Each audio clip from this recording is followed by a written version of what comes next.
Mes amis, mes saumons, j'espère que vous allez bien et bienvenue dans cette grande émission spéciale Rentrée littéraire. Ici Cédric Armen, votre chroniqueur préféré et amoureux de la littérature et des rentrées littéraires depuis 2016. Comme tous les ans, je me réjouis de vous retrouver pour vous parler de ma sélection personnelle, vous conseiller et vous guider dans vos choix, puisque pas moins de 459 livres sont parus entre mi-août et octobre. Alors au programme de cette édition 2024, des premiers romans, des auteurs chouchous et des auteurs attendus, des auteurs habitués des rentrées littéraires, des romans à découvrir et plein d'autres surprises. Il y en aura pour tous les goûts, le tout chez des éditeurs variés, dans des sujets engagés, sociétaux, des portraits et autres tranches de vie. Ils sont là, ils vous attendent. Ça sort du four, voilà.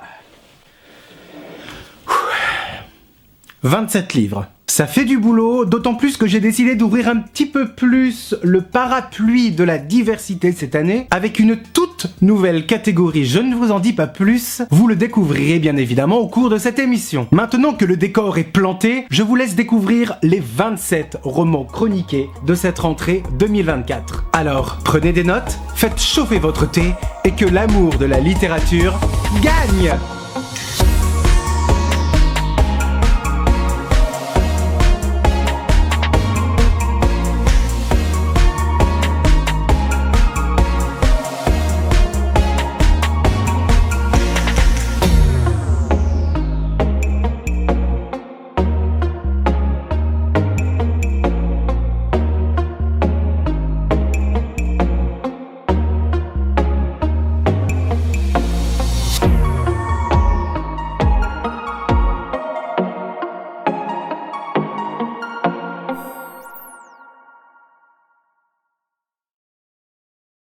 Premier roman.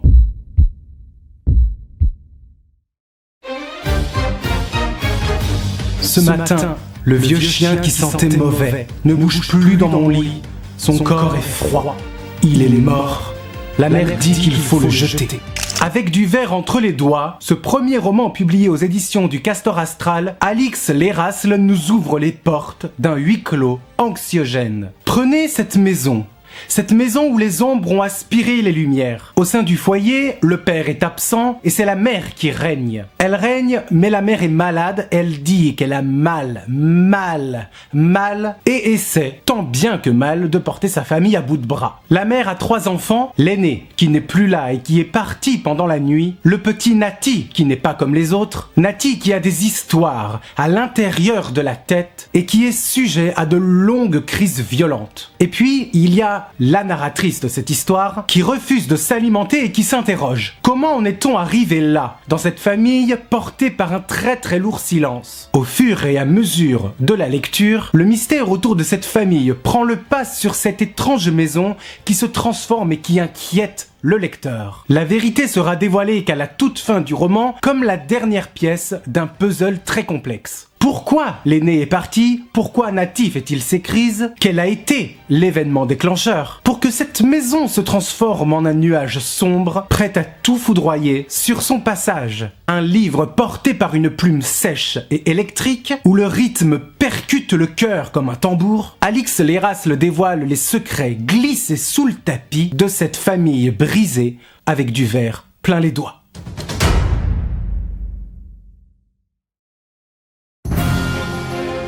La première fois où je lui ai parlé, elle m'a cassé la gueule. Je suis immédiatement tombé amoureux.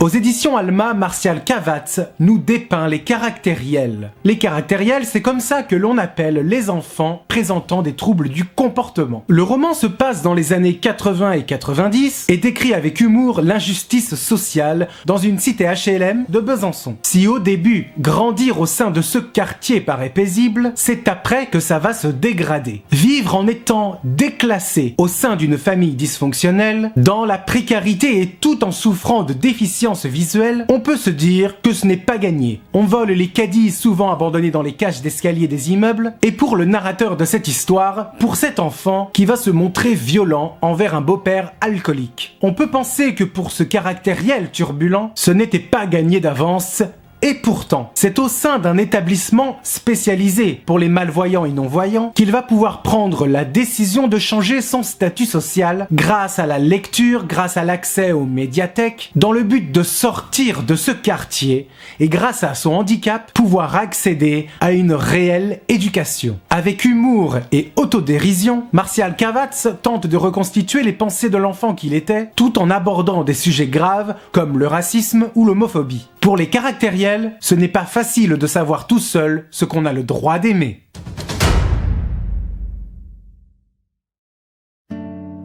Un livre peut révéler une douleur qui nous est totalement étrangère. Lire ne nous place pas devant ou au-dessus des autres, mais nous aide à les accompagner. Wang Borum et les éditions Piquier vous souhaitent à tous et à toutes la bienvenue en Corée du Sud et plus précisément à la librairie Yunam. Ce livre s'adresse à tout lecteur qui se respecte et à celles et ceux qui aiment s'aventurer des heures dans les librairies. La librairie Yunam est une librairie banale en apparence, une petite librairie de quartier où Yongju garnit les rayonnages de nouveautés et répond aux demandes des clients pour leur trouver le bon livre au bon moment et qui saura dégeler leur cœur. Banal en apparence donc, mais c'est sans compter sur le charme incontesté de ce lieu où des rencontres puis des amitiés vont se nouer entre passionnés et ce grâce au pouvoir de la littérature et aussi à la volonté de Yongju qui souhaite rapprocher les gens entre eux. Elle découvrira aussi la communauté livresque des réseaux sociaux et notamment Bookstagram et de rencontre en rencontre des écrivains, d'ateliers d'écriture en club de lecture, la librairie deviendra le lieu incontournable du quartier. Si le roman est une magnifique déclaration d'amour au livre et au pouvoir de la lecture, aux libraires et aux lecteurs comme vous et moi, il aborde aussi un sujet sensible, comme la gestion et la précarité des librairies indépendantes, qui ferment les unes à la suite des autres au bout de 2 ou 3 ans, suite à un modèle économique difficile à faire fonctionner. Que l'on soit libraire, éditeur, auteur, chroniqueur ou simple lecteur lambda, ce livre est fait pour vous. Bienvenue à la librairie Yunam, un incontournable de cette rentrée littéraire.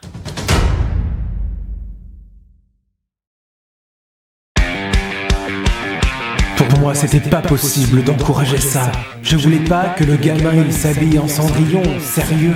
Si ça commençait comme ça, c'était quoi la suite ?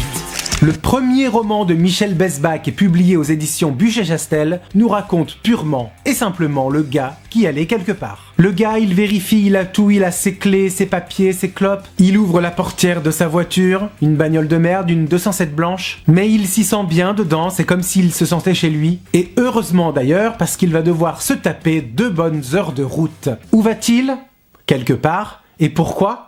Vous le saurez à la toute dernière page. Pendant le trajet, pendant ces 2 heures non-stop, le gars va se parler à lui-même comme un monologue intérieur, du début à la fin comme si nous étions dans ses pensées. Et à peine a-t-il démarré sur l'asphalte qu'il flippe. Il ne sait pas si ce qu'il fait va changer les choses, mais il le fait. Et pour quelle raison ? Alors sans trop vous spoiler ou vous gâcher le plaisir de découvrir la fin, tout commence avec Clara. Clara, elle va bien et Clara, elle est enceinte. C'est avec l'enfant que ça va poser problème. Ce gars sent qu'il y a un truc chelou. Pas au début, puisque l'enfant est plein de vie, il se prend de passion pour un film de Disney, Le Livre de la Jungle. Le gosse, il saute sur le canapé pendant 1 semaine en imitant le singe. Et c'est là que les ennuis vont commencer. Clara et l'enfant prennent cette habitude de se faire des soirées crêpes tout en regardant des films de Disney. Jusqu'au Disney de trop. Le gamin découvre Cendrillon. Il est en admiration totale pour la princesse et je vais m'arrêter là. Cette histoire de Cendrillon est le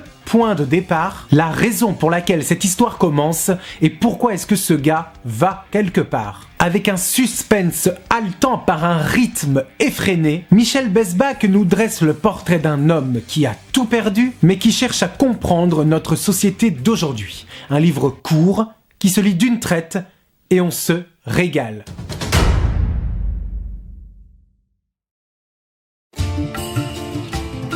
Un jour, une femme me demande quel est mon travail et je lui réponds que je suis travailleuse du sexe. Vous n'avez pas la tête de l'emploi. Et je me demande, ça a quelle tête une pute ? Les éditions Globe nous invitent à reprendre corps en compagnie de Deborah Costes. Dans ce premier roman flamboyant, l'écriture est avant tout une écriture du corps. Tout passe par le corps et voilà pourquoi il faut le reprendre.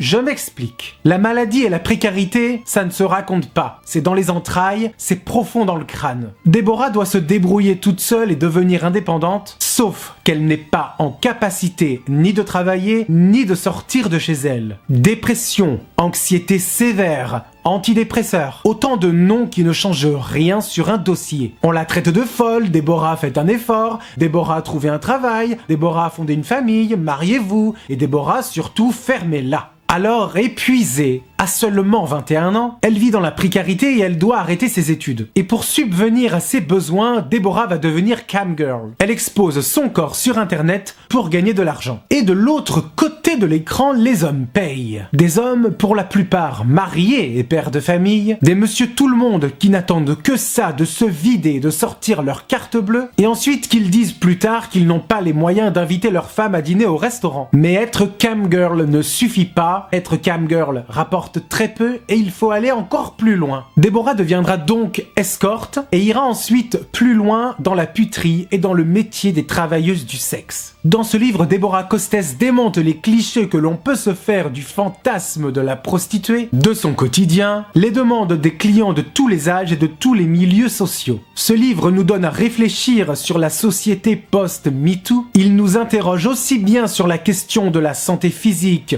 que la santé mentale, là où absolument tout passe par le corps.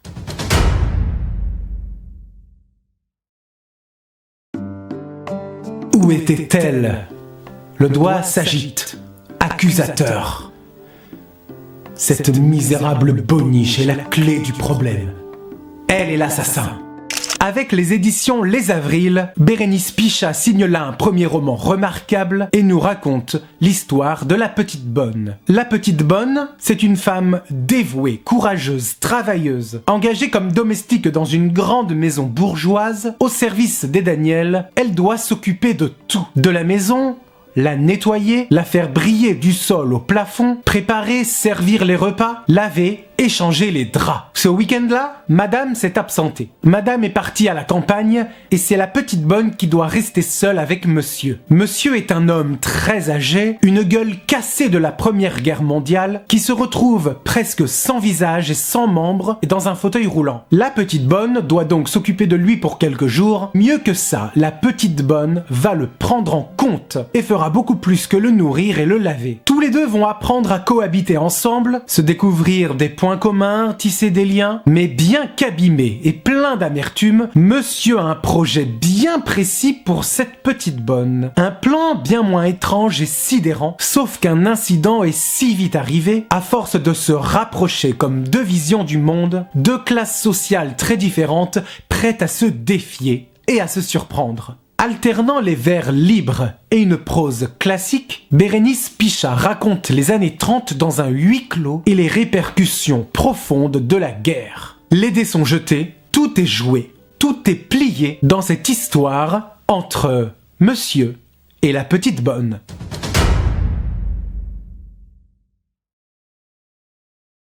Auteur déjà publié.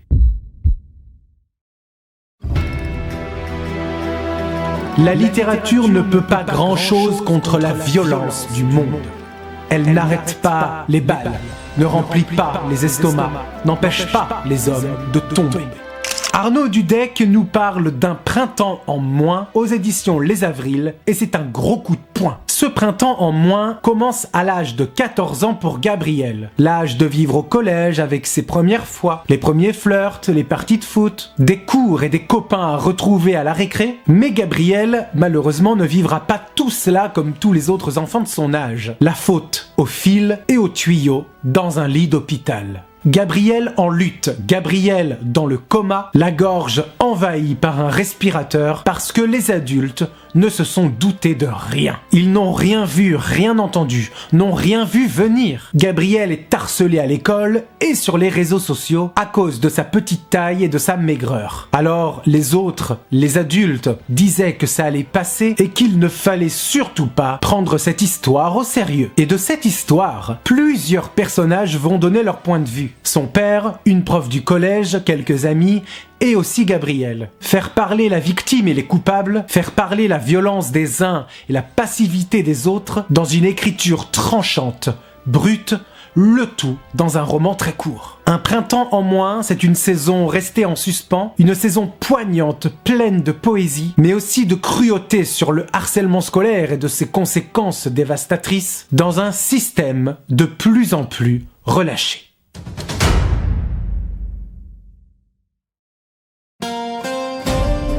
Comme elle a changé, la polygamie peut-elle à ce point détruire une femme?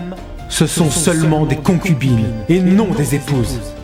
Djaïli Amadou Amal brise les tabous avec le harem du roi, publié aux éditions Emmanuel Colas. Après Les Impatientes puis Cœur du Sahel, elle dénonce le mariage forcé, la polygamie et la servitude en Afrique. Boussoura et Seyni forment tous les deux un couple moderne. Lui, il est médecin, respecté et reconnu, et elle, professeur de littérature. Tous deux, avec leurs enfants, vivent à Yaoundé, la capitale du Cameroun. La famille est épanouie et heureuse, jusqu'au jour où Seyni est rattrapé par son passé. Seyni, pourtant farouchement opposé aux traditions de la religion de la polygamie, Seyni, défenseur des libertés et des droits des femmes, lui, ce fils de roi, est appelé à monter sur le trône du palais. Il deviendra alors le Lamido, le roi, le successeur, le maître de la terre. Devenu maintenant roi tout-puissant, Seyni doit se plier aux valeurs, aux obligations et aux traditions dont il ne voulait pas. Dans le palais, le harem du roi est composé d'esclaves domestiques, des concubines et des femmes offertes. Malgré les tentatives de sa femme pour lui faire ouvrir les yeux, l'amour du pouvoir sera bien plus fort que le pouvoir de l'amour. Seyni ne souhaite pourtant faire de mal à personne et ne veut en aucun cas considérer les femmes comme de vulgaires plats cuisinés. Jusqu'au jour où Boussoura, l'épouse du roi, s'enfuit du palais et retourne chez elle, auprès de ses enfants à Yaoundé. Et donc au pied du mur, le roi n'aura pas d'autre choix que d'aller la chercher. Doit-on absolument tout accepter par amour? Peut-on se plier aux traditions et à la religion sans renoncer à ses engagements? Dans ce roman fort et engagé, Djaïli Amadou Amal écrit tout bas ce que ces femmes veulent dire tout haut.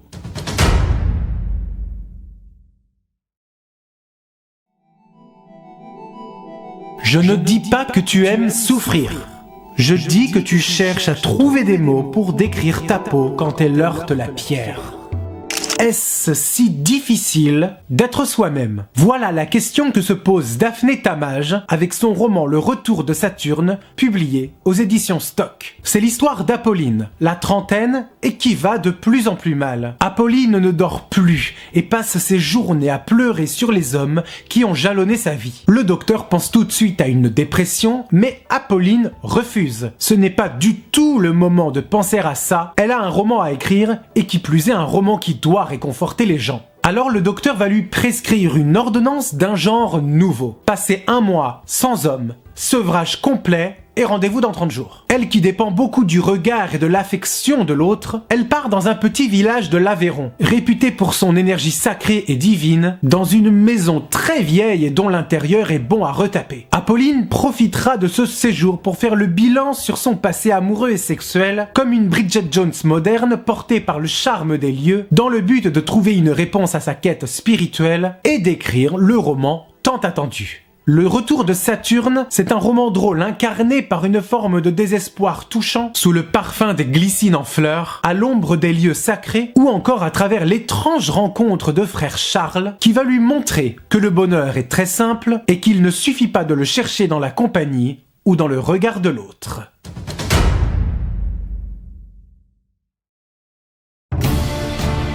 Vos entrailles n'ont rien à envier aux miennes, et mes os sont semblables aux vôtres.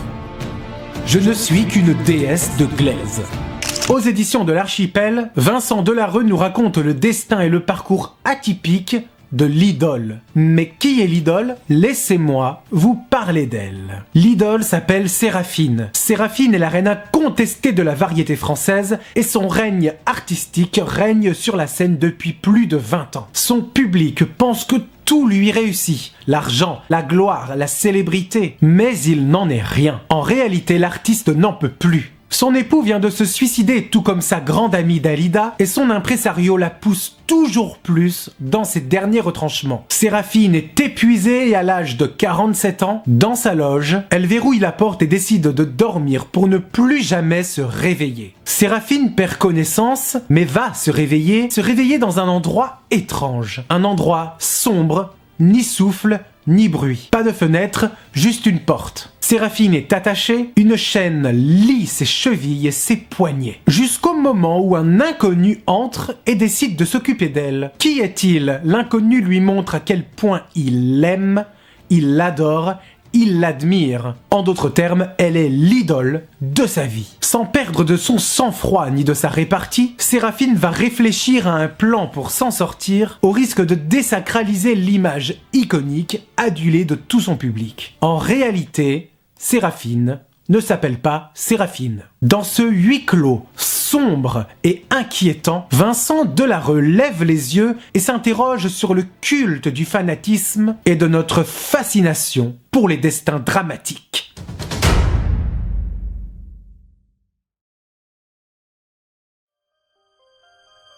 Je veux chasser cette idée, le son des impacts, le son des cadavres, peut-être, qui s'empilent sur la dalle. Il n'est pas question que je chute. Aux éditions Quidam, Mariette Navarro nous présente son palais de verre. Un palais transparent traversé par les lumières, mais dont les vitres demeurent encore sales et poussiéreuses. Dans cet immeuble, Claire se rend compte qu'elle ne partage plus les idéaux et les valeurs de l'entreprise pour laquelle elle travaille depuis bien des années. Elle n'adhère plus à ce système qui a bien changé. Elle ne colle plus à rien. Alors Claire va prendre une décision radicale. Elle n'est pas du genre à hausser la voix, à claquer des portes, à rendre des comptes, ni à accuser qui que ce soit. Et donc Claire, au bord du burn-out, va trouver en elle la force pour sauver sa vie. Elle décide donc, en pleine réunion et sans prévenir personne, de monter sur le toit de l'immeuble. Après quelques jours de liberté passés dans le froid, elle retourne à son bureau, mais réalise quelque chose de troublant. Il n'y a plus personne dans l'immeuble. L'entreprise est vide, comme si jamais rien n'avait existé. Et chose plus grave encore, de la fumée toxique se propage dans tout l'immeuble. Avec ce livre court, envoûtant et intime, Mariette Navarro nous plonge dans le monde du travail, un monde où l'on ne fait pas de cadeaux, un monde au code très particulier. Un palais de verre qui laisse la place à la transparence entre collègues, un palais de verre là où la lumière passe, pour encore mieux nous aveugler.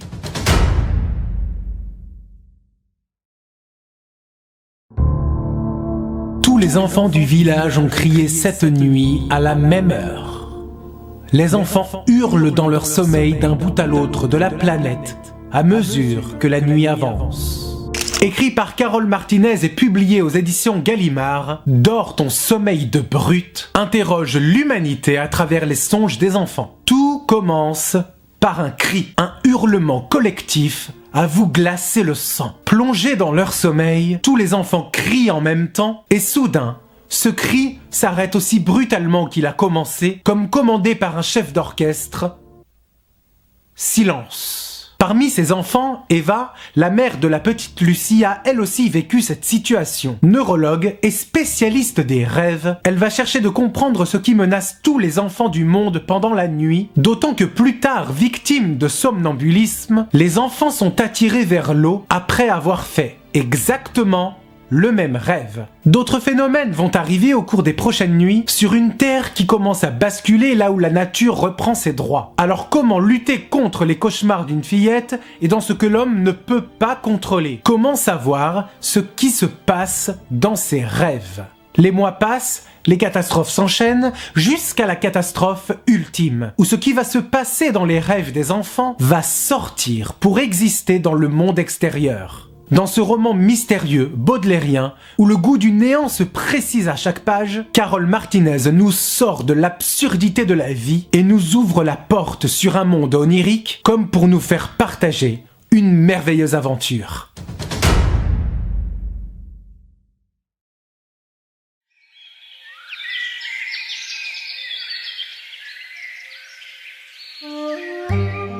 Dans son mouchoir, Marcel tousse. Une trace rouge, le sang pourri des poumons sculptés par le mal. Si vous me cherchez, suivez la trace. Ne m'oubliez pas.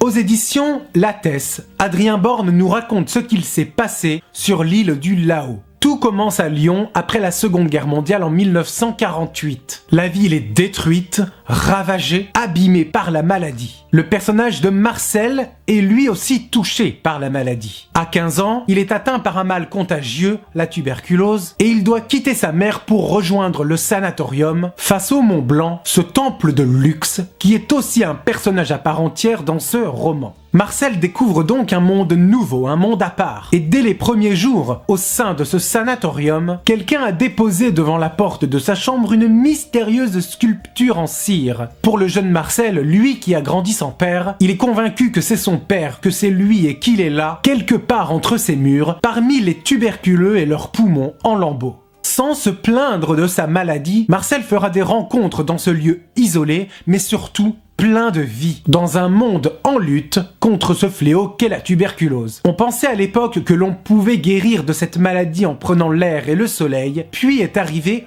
le vaccin. Les sanatoriums, ces lieux emblématiques pour l'époque, sont petit à petit désertés, puis abandonnés. Plus tard dans le livre, sur l'île du Laos, plusieurs dizaines d'années ont passé. La tuberculose n'est plus, mais les sanatoriums existent encore, devenus des lieux fantômes recouverts par la végétation. Adrien Borne fait parler les lieux et s'interroge sur le passé et le futur de ces pestiférés, tout comme le passé et le futur de Marcel. Parce que l'histoire ne s'arrête pas là et qu'il faut savoir où regarder pour pouvoir apprécier la beauté énigmatique de l'île du Laos.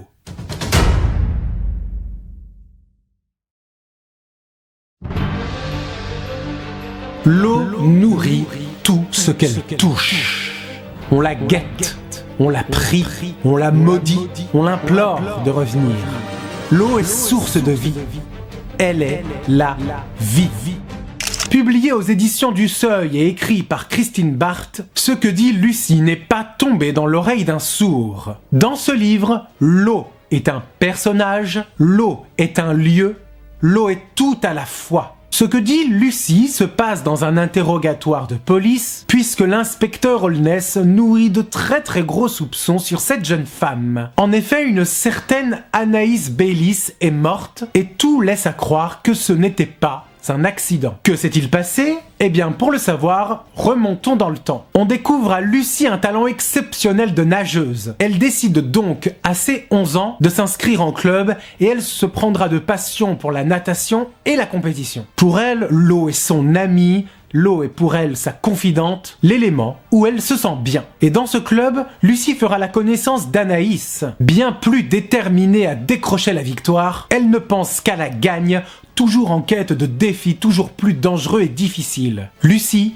Anaïs, deux amies, et pourtant, les championnats de France sont sur le point de commencer, mais Lucie se fait une entorse. Impossible pour elle de nager, elle décroche la dernière place. Cependant, le contexte laisse supposer que cette chute n'était pas l'œuvre d'un banal accident. Est-ce que Anaïs l'aurait finalement poussée ? Jusqu'au jour où les deux amies décident de se baigner toutes les deux dans une eau à 14 degrés. Température fortement déconseillée pour les nageuses. De cette baignade, une seule en sortira. Et c'est donc sur ce point que l'enquête commence, et ce que dit Lucie est clair, formel, elle n'a pas tué son ami. Dans ce livre, Christine Barthes raconte la rivalité mais aussi le pouvoir incroyable de l'eau depuis la création du monde jusqu'à nos jours. Vénérée et exploitée, tantôt mystérieuse, tantôt généreuse, l'eau aura toujours le dernier mot.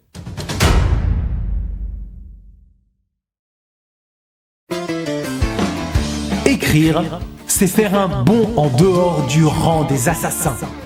on se sent plus profond, plus nuancé, plus riche.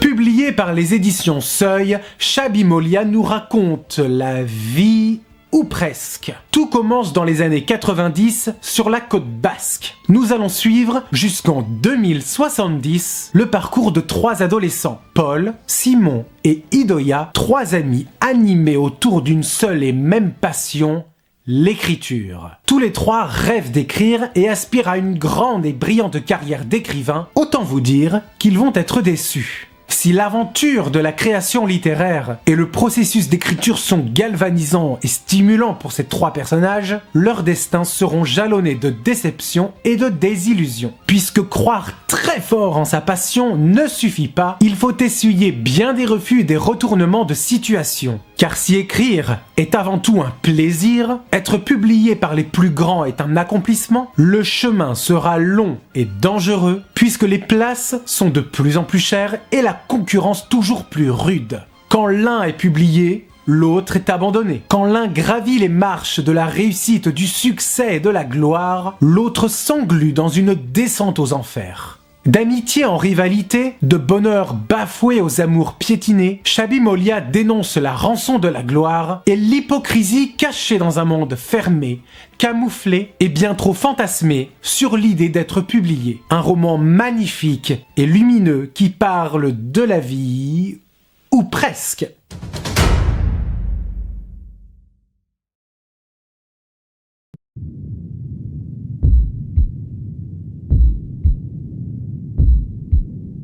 Parlez-moi d'amour fou, d'amour interdit, d'existence qui se superpose. Je voudrais saisir le point de rupture, le moment où toutes ces vies ont frôlé l'effondrement. Emma Baker dépeint Le Mal Joli, publié aux éditions Albin Michel. Dans ce livre, Emma se pose une question. De quelle manière écrire un livre pour les gens qui vivent la même histoire qu'elle, parce qu'ils n'ont personne à qui en parler? Et cette histoire, c'est celle du mal joli. L'infidélité qui nous rend libres, au risque de se brûler les ailes en décrivant les étapes de cet empoisonnement. Parce que le mal joli, c'est ça, la passion, un empoisonnement du cerveau. En plus de sa vie de femme, de maîtresse et d'écrivaine, Emma doit aussi gérer sa vie d'épouse et de mère. Alors comment concilier tout à la fois sans se faire prendre la main dans le sac? C'est en rencontrant Antonin à une soirée littéraire que cette histoire va commencer, alors que tout semble les opposer. Et pourtant, ce qui n'était qu'une affaire de sexe et d'interdit laissera tout doucement la place à l'amour. Emma et Antonin s'échangent des messages littéraires enflammé, érotique, poétique, à la manière d'un cache-cache innocent. Emma Baker se pose aussi la question du rapport sexuel d'un point de vue politique, sans tourner autour du pot. Est-ce que les hommes de droite font mieux l'amour que les hommes de gauche? Quelle est la différence? Le mal joli englobe toutes ces questions et ces réponses à la fois, tout en abordant la charge mentale. Comment trouver le temps d'écrire ce livre en canalisant ses pulsions cachées à l'abri de sa famille et de ses enfants? Le mal joli, c'est la vérité toute nue, c'est un mal difficile à cerner. Comment peut-on supporter des émotions aussi fortes? Mais c'est un mal joli dans le fond, de par ses situations cocasses et intimes, avec une Emma Baker toujours plus intime, toujours plus sincère.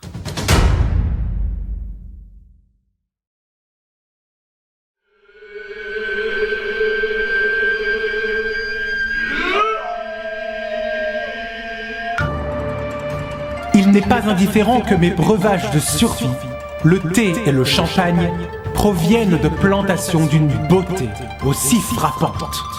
Amélie Nothomb signe L'Impossible Retour, son 33e roman publié aux éditions Albin Michel, avec la régularité d'un métronome que l'on lui connaît si bien. Tout retour est impossible. L'amour le plus absolu n'en donne pas la clé. Vous l'aurez compris, dans ce livre, Amélie Nothomb retourne au Japon, pays si cher à son cœur. Alors en quoi ce retour est-il impossible? Le roman commence en 2021. Une amie d'Amélie, photographe, remporte un voyage en Asie pour 2 personnes. La destination sera le Japon et elle choisit Amélie pour l'accompagner. Après un moment de panique, rendez-vous à l'aéroport, direction le pays du soleil levant pour le 20 mai 2023 jusqu'au 31 mai. Amélie appréhende son retour au Japon, puisque 11 ans s'étaient écoulés depuis la dernière fois. L'émotion sera bien trop forte, Amélie le sait, et son amie lui pose une condition, elle ne lui laisse pas le choix. Dès qu'elles seront arrivées au Japon, interdiction pour Amélie de succomber ou d'exprimer de la nostalgie. En sera-t-elle capable ? Le livre est un magnifique voyage au Japon, comme si Amélie retombait amoureuse de ce pays quand elle était enfant. Elle nous prend la main et nous emmène avec elle. Ce voyage est aussi un magnifique voyage des 5 sens. Dans ces pages, on sent la fraîcheur des futons pour s'y reposer, le goût du whisky japonais et du thé, mais aussi la beauté bouleversante et à couper le souffle des temples, comme celle du pavillon d'or. Pour beaucoup de raisons que l'on connaît à Amélie, ce retour est difficile parce qu'après tant d'années à aimer et à admirer le Japon, Amélie Nothomb ne comprend toujours pas pourquoi c'est si difficile. Un roman délicieux qui se lit d'une traite, très doux, très léger et qui donne envie de prendre le prochain avion pour ce pays unique en son genre.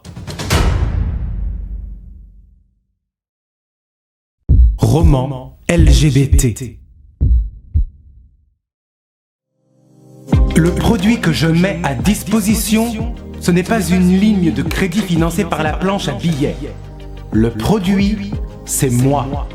Tom Conant publie son Capital Rose aux éditions Albin Michel et va un peu plus loin dans les phénomènes de société dans un système de plus en plus dérangé et déconsidéré. C'est l'histoire de Paul. Paul a 24 ans et il souhaite mener sa vie le plus tranquillement du monde. Il veut être propriétaire d'un appartement pour y couler des jours paisibles. Le printemps commence à peine, Paul n'arrive plus à joindre les deux bouts et comme un malheur n'arrive jamais seul, l'inflation ne lui fera pas de cadeau. Pourtant, notre personnage n'a pas la folie des grandeurs. C'est un homme très raisonnable qui ne se plaint pas, il s'adapte et n'achète que le strict nécessaire radical. Pain de mie, pâtes, riz, faux café, beurre, parfois des œufs et du yaourt nature sans sucre. Pas de lait, pas de viande, pas de poisson, rien de chair en temps normal. Paul maigrit à vue d'œil et cette situation lui pose un peu problème. D'autant plus que les travaux bruyants dans son immeuble sont devenus insupportables au point d'entacher son sommeil et sa santé mentale. Alors comment trouver une solution ? Ramener un salaire confortable et gagner en liberté. C'est là qu'un ami va lui parler des travailleurs du sexe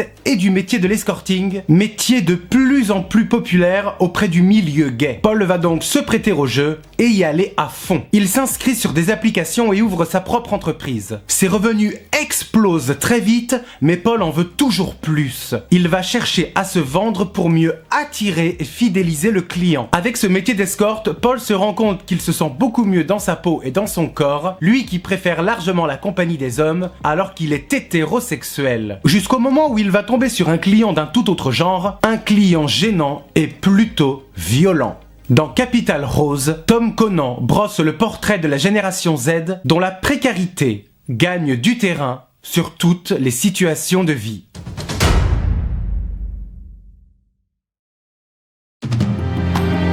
C'est assez bête d'espérer autre chose. Elle me transforme en animal littéraire et sexuel. La base de mon alimentation se trouve entre ses jambes et dans ma tête. Félicia Vitti nous parle dans son premier roman de la fille verticale aux éditions Gallimard. Qui est cette fille et pourquoi verticale ? La fille verticale, c'est cette fille contraire à l'horizontale. C'est cette fille inatteignable qui ne s'allonge pas, qui ne plie pas, qui refuse de se laisser dominer par quelqu'un. Celle qui vous dit je t'aime mais qui vous tourne le dos et qui vous regarde comme une étrangère. Une fille sur laquelle on ne sait pas sur quel pied danser. Et c'est la narratrice de ce roman qui va nous en apprendre plus sur cette fille. La rencontre entre les deux femmes se passe dans une salle obscure d'un cinéma. Et cette passion lesbienne va basculer dans un amour fou et toxique. Les années ont passé après leur rupture, mais pour la narratrice, les souvenirs passés lui glissent entre les doigts. Elle tente de récupérer les miettes de cette folie fantôme, mais se voit incapable de dire ce qu'est l'amour. Pour ces deux femmes, leur relation a été ponctuée de silence, de fuite, de violence et de longues balades dans Paris en pleine nuit. Cette fille verticale, c'est l'amour que l'on regarde de haut, parce que l'autre la regarde comme si elle était sa chose, sa marionnette. Tout comme les souvenirs que la mémoire tente de raviver, ce roman au chapitre court dépeint une relation toxique qui laisse des marques derrière soi quand l'odeur de l'être aimé s'évanouit. L'amour est une folie pure. C'est voler vers quelqu'un qui ne nous aime pas. Un bleu au cœur qui s'effacera avec le temps sous les larmes, la violence et la jalousie.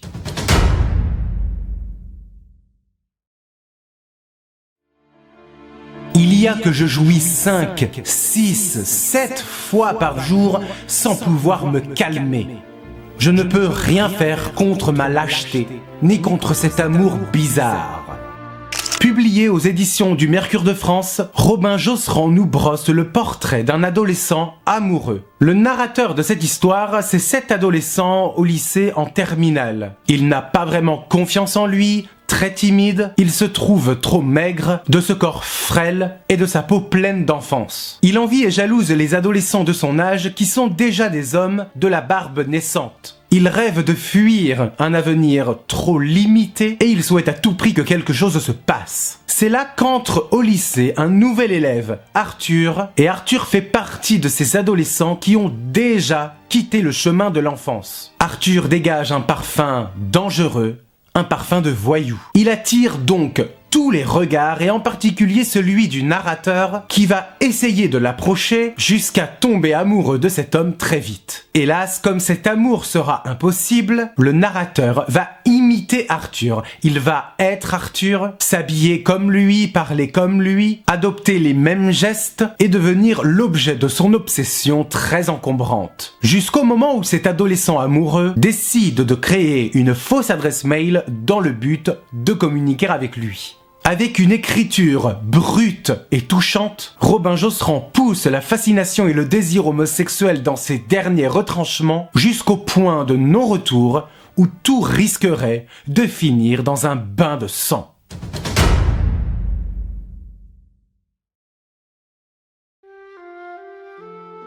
Il envie ceux et celles qui parviennent à faire ce coming out. Il aimerait une épaule sur laquelle se reposer, qui l'aiderait, l'encouragerait. Tout irait mieux. Publié par les éditions Plomb, Thomas Louis nous parle de l'amour qui brûle tout sur son passage et de son processus de tendresse. Imaginez le quotidien de Cyril, un grand chef étoilé parisien qui a tout pour être heureux. Imaginez aussi celui de Yann qui rêve de devenir un très grand journaliste culinaire. Ces deux hommes vont se rencontrer au salon de la gastronomie. Le courant passe bien. Très bien, comme si leur échange était chargé d'électricité. Attirés l'un envers l'autre, ce petit jeu de séduction va bientôt se transformer en histoire d'amour. Tout semble aller pour le mieux au jardin d'Éden, mais malheureusement pour eux, le ver est dans le fruit. Yann vit en Touraine, chez ses parents où l'homosexualité est qualifiée de contre-nature. Pire encore, si cela se savait, non seulement ce serait la honte de la famille, mais tout le village serait en proie au commérage et à la délation. Le fils des Dugast est gay, il en est. Yann Dugast est une tante, Yann Dugast est un pédé. Yann vit dans une famille dysfonctionnelle où on se parle très peu et de son côté, Cyril Chantraine vit avec sa femme et sa fille, mais leur couple bat de l'aile depuis quelque temps. Entre ces deux hommes, ils vont partager cet amour basé sur un mensonge, porté par le poids de la culpabilité. Mais comme tous les mensonges, la vérité mettra du temps pour éclater au grand jour. Dans ce livre passionnant et bouleversant, Thomas Louis nous raconte le processus de tendresse à la manière du Secret de Brokeback Mountain à la sauce moderne.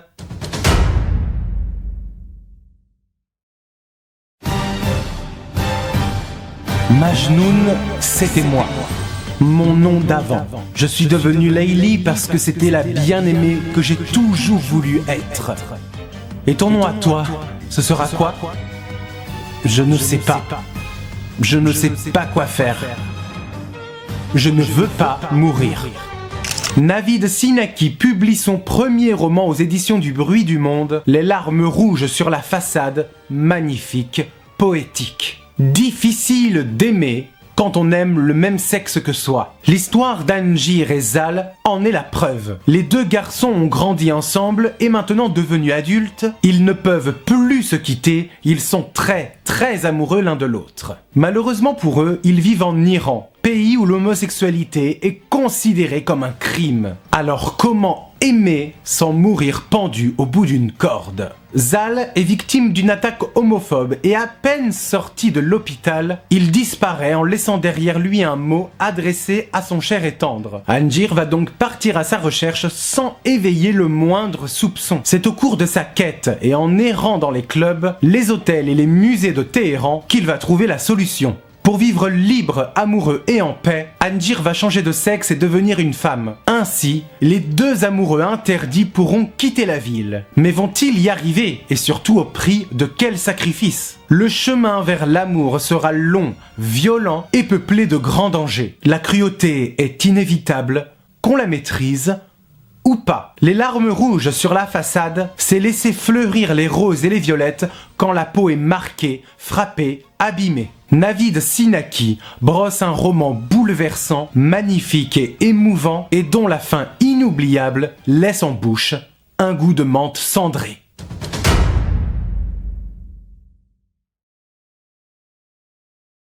Gros coup de cœur.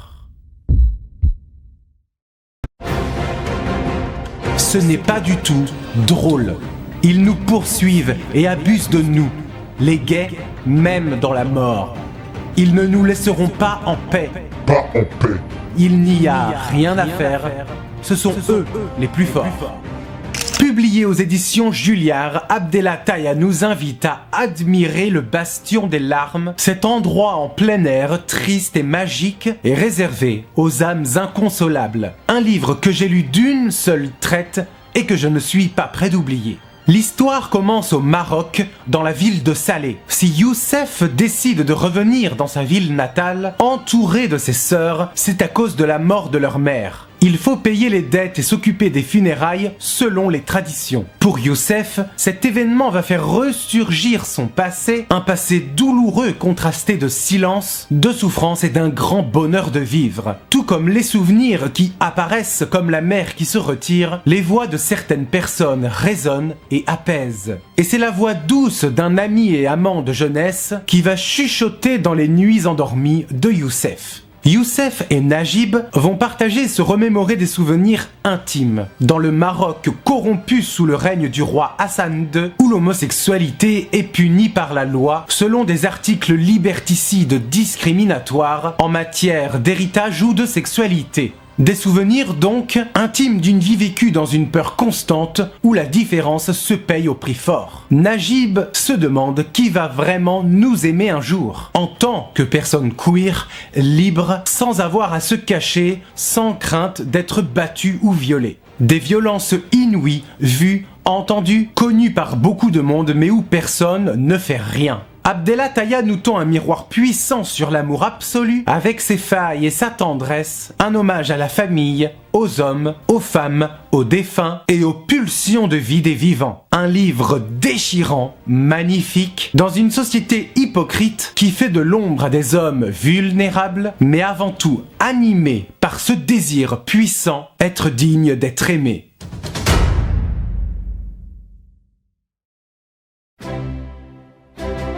Enseigner, être amoureuse, devenir mère, maman plutôt, écrire, être lu, échanger avec d'autres autour des textes, créer des liens. Chaque personne est ce formidable guerrier qui fait la nique à ce que la réalité ne lui a pas donné ou lui a enlevé.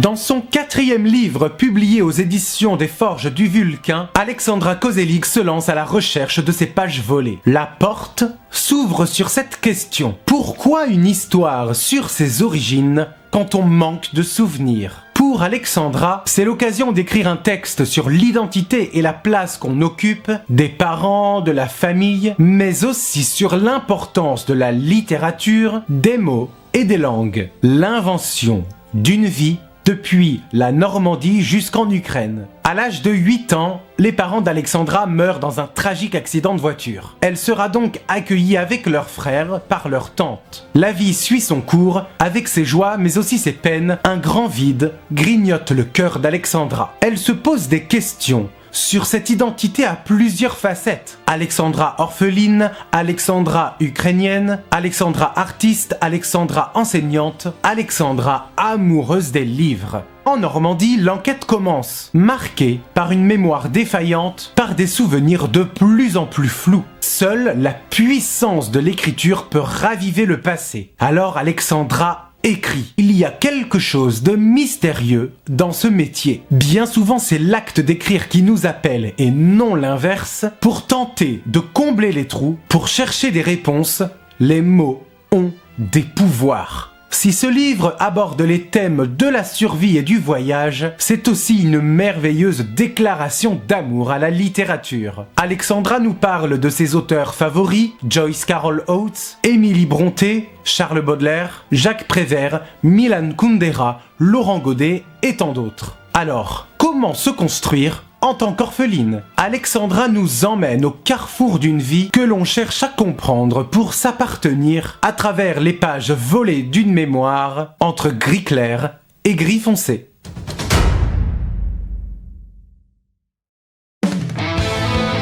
Je suis morte le jour où je suis née, morte vivante, avec 21 jours de retard et la peau toute fripée. Maman, pourtant, avait du fil à retordre. Pour elle, je serais Badgens. Publié aux éditions du Seuil, Delphine Minouis frappe fort au cœur de la révolte avec Badgens. Badgens prononcé Bad-gens, qui signifie mot à mot mauvais genre. Badgens comme 2 syllabes que la bouche aspire d'un coup. Le livre s'ouvre en Iran, à Shiraz, et plus précisément dans un cri. Une Iranienne entend les applaudissements autour d'elle, la foule, les cris, l'adrénaline. Elle a 16 ans, volontaire mais invisible sous ce foulard obligatoire, tissu transformé en potence. Elle veut grimper sur la benne et ne faire qu'une avec les autres, le combat, la révolte et les slogans. Cette jeune Iranienne, regardez-la, elle est là, prête à brûler son foulard en public. La peur change de camp et l'intimité de Badgens lui revient en plein visage. Sa naissance non désirée, son père autoritaire et castrateur, ses premières fois, ses envies de rêve et de liberté et les codes iraniens très stricts. Badgens, c'est la force du mot, c'est le choc du verbe, c'est le pouvoir de la parole, de l'émancipation et de la révolte dans un système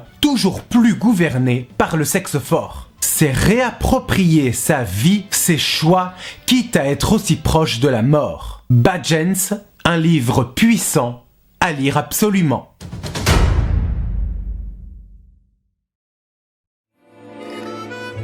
Suis-je si différent d'eux? Ils attendent, ils espèrent. J'écris, c'est pareil. Écrire, c'est cesser d'affronter. C'est l'aveuglement heureux, la vie meilleure.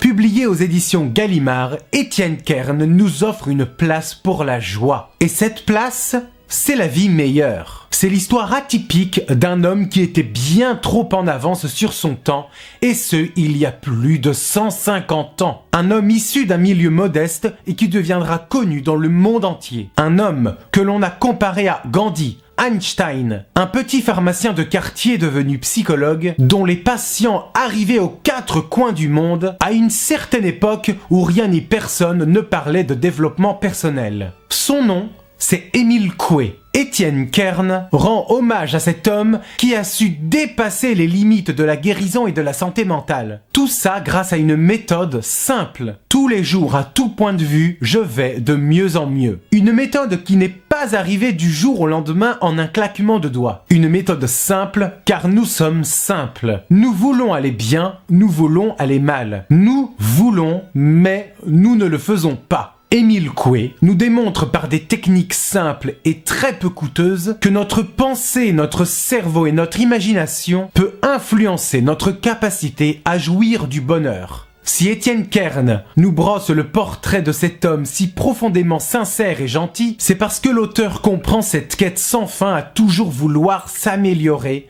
se dépasser, se développer, que ce soit par la méthode Coué ou par le processus d'écriture. Car la méthode Coué et l'écriture de Kern ont ceci en commun, ce que l'on sait, ce que l'on voit, on le donne à l'autre comme un cadeau. La vie meilleure, c'est ce destin hors norme dans un monde qui ignore encore beaucoup de la science et de la psychanalyse. C'est un roman magnifique sur un homme incroyablement visionnaire et qui parlait de développement personnel 150 ans avant nous.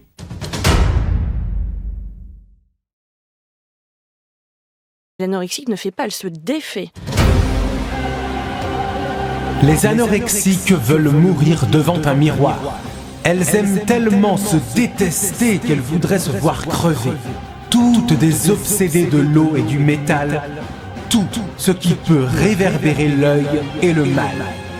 Alice Develay est tombée du ciel, premier roman signé aux éditions de l'Iconoclaste et dont le style taillé au couteau est un merveilleux moyen de voler de ses propres ailes. Imaginez la vie d'Alice. Alice a 14 ans quand elle est internée dans un hôpital. Un tout autre monde au langage nouveau, fait de blouses blanches, de nuits sans sommeil et d'antidépresseurs. Alors comment en est-elle arrivée là ? Alice est forcée à vivre à coups de médicaments et de contention et par une sonde qui lui descend dans l'œsophage jusqu'à l'estomac. Attachée et droguée par de lourds traitements, Alice refuse de s'alimenter. Afin de supporter son séjour et pour se sauver, Alice se plonge dans l'écriture comme pour sortir ses souffrances à la manière d'un vide ordure. Si écrire est un soulagement en surface, il ne sera pas assez puissant et guérisseur pour Alice qui cherche un moyen de ne pas oublier. Et comme tombée du ciel, elle fera la connaissance d'autres filles qui vivent et traversent la même chose. Comment faire pour se souvenir du moment où tout a basculé et où la question de la nourriture est devenue un problème? Comment récupérer sa vie, les instants qui lui ont été volés alors que l'on n'a plus droit à rien? Si en entrant dans cet hôpital, Alice a fait peur des monstres, elle était bien loin de se douter que la violence du monde des adultes était bien plus terrible que ses démons intérieurs.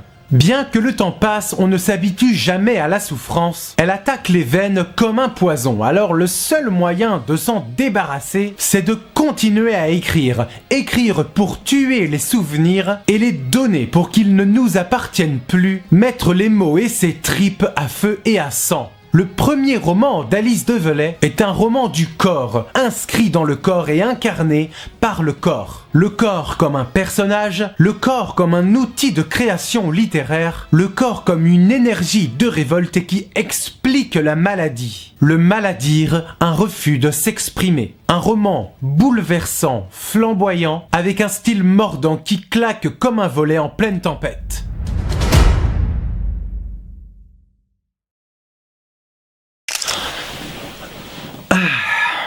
Mes amis, mes saumons, cette émission touche à sa fin. Avant de nous quitter, je voudrais faire le bilan et dire quelques mots sur cette rentrée.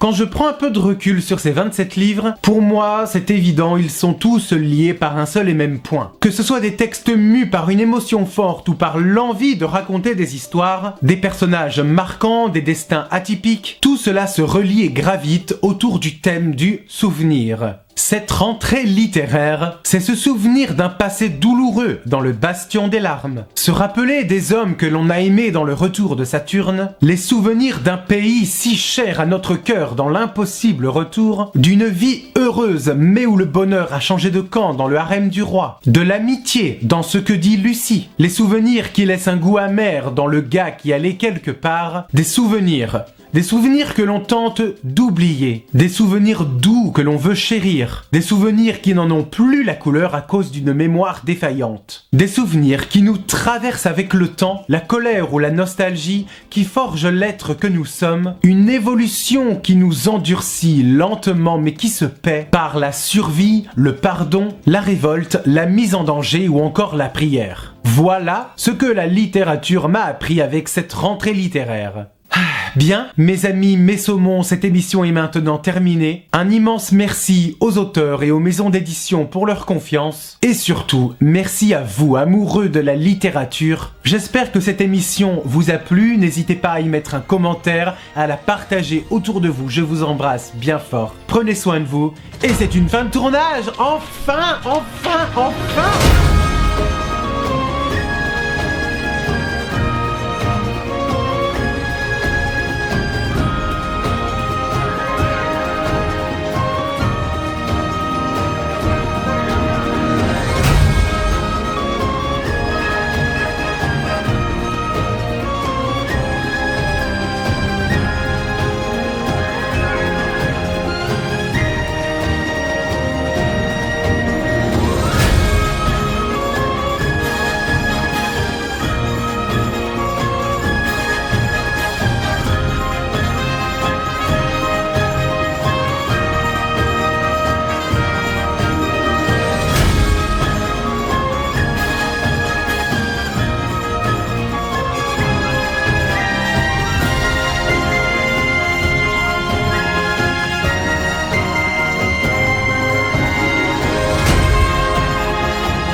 Ah, 8 heures de tournage non-stop.